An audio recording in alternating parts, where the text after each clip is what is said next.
मध्य प्रदेश की राजधानी भोपाल से बीके हिंदुस्तानी यूट्यूबर, नेशनल मीडिया फाउंडेशन नई दिल्ली, समूह पत्रकारिता परिषद नई दिल्ली आज सीहोर जिले के भैरुंदा तहसील के अंतर्गत ग्राम छिदगांव काची पहुंची है। मोची, चलो मुझे माफ़ करना, यह मोची है क्योंकि अपन यहाँ मौज करने कभी आए नहीं, इसलिए मालूम नहीं है, इसलिए इस छिदगांव को छिदगांव मोची के नाम से जाना जाता है। ये गांव शुरू से राजनीति में भारतीय जनता पार्टी का गढ़ रहा है और गढ़ है भी। आज यहाँ के किसान इस योग्य हो गए हैं कि जिस घर में भी जाएं वहाँ पर राजस्थान की टाइल्स लगी हुई है। कोई भी आदमी यदि बिना देखे यदि पहुँच जाए तो पीठ के बल गिर जाएगा, इतने सुंदर टाइल्स लगी हुई है। इस समय हम छिदगांव काची के छिदगांव मोजी के एक विशेष यदुवंशी समाज के कार्यक्रम में आए हुए हैं।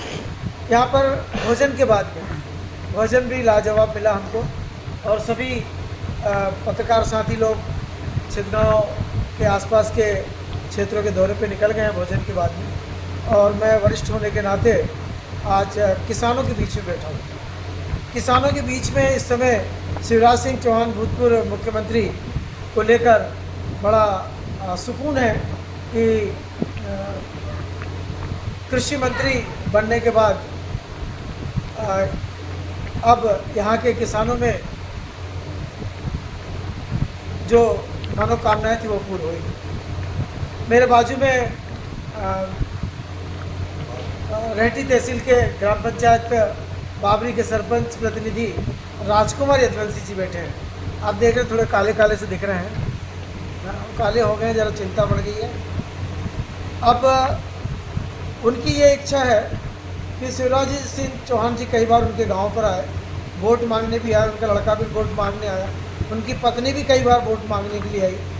उनकी इच्छा है कि माँ नर्मदा के किनारे उन्होंने धर्म प्रेमियों के सहयोग से बबलेश्वर धाम और बबलेश्वर मुख्य द्वार का निर्माण किया, पर सरकार ने कहीं कहीं पर आर्थिक रूप से उनको सहयोग ना दिया, इसीलिए अभी भी गांव के विकास में मात्र 20% ही उन्नति हो पाई है। और शिवराज सिंह चौहान केंद्र में पहुंच गए हैं, मध्य प्रदेश में मोहन यादव जी मुख्यमंत्री बन गए हैं। तो आज उनकी ये इच्छा है कि मध्य प्रदेश सरकार को वो अपने गांव के विकास के लिए कुछ मांगना चाहते हैं हमारे चैनल के माध्यम से। तो मैं कैमरा उनके नज़दीक तक लेके जा रहा हूँ। वे इच्छाएँ जो जनहित में हैं, ग्रामीण हित में हैं, समाज हित में हैं, देश के विकास यात्रा में शामिल है। मैं उनका परिचय भी उनसे करवाता हूँ। सर, आपका शुभ नाम? मेरा शुभ नाम है राजकुमार यदुवंशी। सर, आप की श्रीमती सरपंच जी, और आप बड़ी सावधानी बरत कर चल रहे हैं कि महिला सरपंच है। कहीं ऐसा ना हो कि किसी छोट भैया नेता के कारण कोई परेशानी आ जाए। तो आप अपने गांव के विकास में लेकर शिवराज सिंह चौहान जी जो अभी केंद्र में चले गए हैं और किसी भार और भी कई भार उनको मिले, उन भारों में से क्या अपने पंचायत के लिए फायदा लेना चाहिए?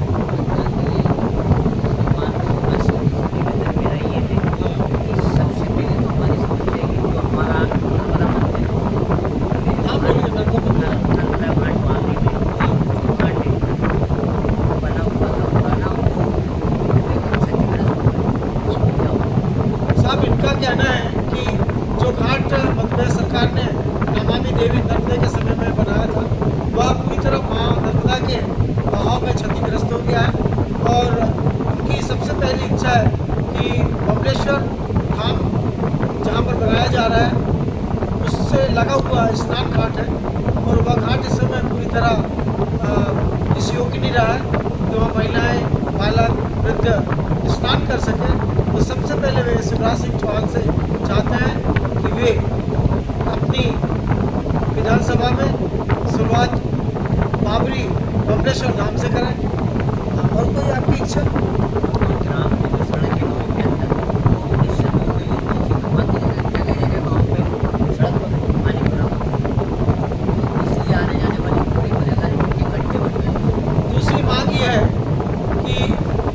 पंचायतों के द्वारा आज तक जो भी सड़कों के निर्माण किए गए हैं वह मुख्य मार्ग से काफ़ी नीचे हो गए और मुख्य मार्ग से लगे हुए जितने खेत हैं उनका पानी जो है गांव में भराव के रूप में आ जाता है।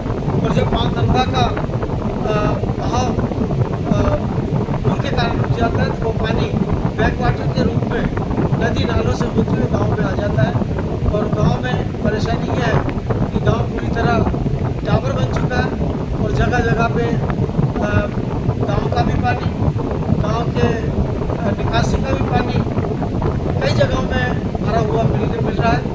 उनकी इच्छा है कि गवर्नमेंट कुछ ऐसा फंड दे जिससे कि वहाँ पर उस स्थान को ऊंचा किया जा सके और जो गंदगी है उससे गांव को निजात दिलाया जा सके। और कोई आपकी इच्छा है? दूसरी इच्छा उनकी है कि वे चाहते हैं कि शिवराज सिंह चौहान जी अब केंद्र में चले गए। जिस प्रकार वो मुख्यमंत्री रहते हुए कई बार गांव के दौरे पर उनका क्या लड़का कार्तिकेय भी कई बार आया। उनकी हार्दिक इच्छा है कि एक बार अब फिर वे नर्मदा के तटों में जो गाँव बसे उनका एक राजनीतिक दौरा करें जिससे कि केंद्र में जो डॉक्टर मोहन यादव की सरकार बैठी है वो कुछ अच्छे निर्माण के काम कर सके। इन्हीं उम्मीदों के साथ मैं वरिष्ठ पत्रकार BK हिंदुस्तानी जय हिंद जय भारत।